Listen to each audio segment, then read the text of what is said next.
ભરે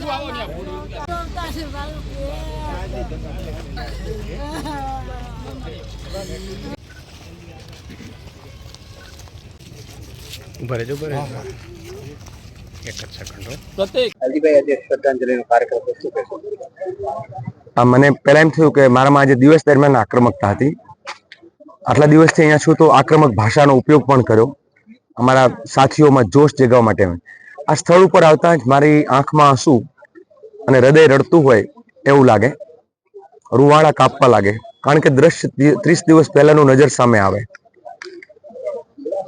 એવું વિચાર આવે કે અહીંયા જે ઘટના ઘટી છે ત્યારે જે આત્માઓ પોતાના જીવને બચાવવા માટે એ જે સંઘર્ષ કર્યો હશે, એમણે જે તરફડ્યા હશે, એ વિચારીએ તો પણ આપણને રડી જવાય એવી ઘટના.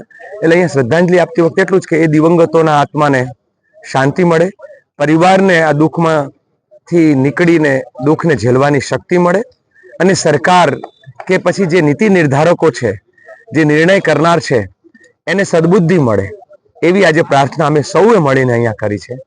કાથર સંતોષબેન ચંદુભાઈ છે. અમે જે ટીઆરપી ગેમ ઝોનમાં આગ લાગી એમાં અમે મારી બેન ગુમાવ્યા છે, બેન કાથર. આજે એની પૂર્ણ તિથિ છે, 1 મહિનો થઈ ગયો. અત્યારે અમે એની પરમ શાંતિ માટે કેન્દ્ર જલાભાઈ આવ્યા છે. હવે એની આત્માને શાંતિ મળે એના માટે અમે પ્રાર્થના કરવા આવ્યા. બધી અમારી સાથે જિગ્નેશભાઈ, લાલભાઈ, પાલભાઈ, મીડિયા વાળા, રાજકોટની ઓલ પબ્લિક બધી અમારી સાથે જ છે. હું એનો લોકોનો ખૂબ આભાર માનું છું. 2 હાથ જોડી.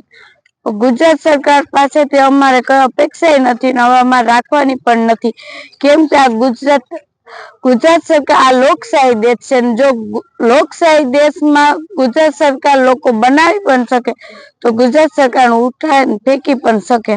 હવે એટલું કહેવા માંગુ છું, કેમ કે અમે માંગી ન્યાયને હવે થાકી ગયા. 1 પૂરો મહિનો થવા આવ્યો છતાંય ગુજરાત સરકારનો કોઈ અમને રિસ્પોન્સ આપ્યું નથી, નથી અમારી માંગણી પૂરી કરી, નથી અમને જવાબ દેતા કે નથી કોઈ લોકો આવ્યા.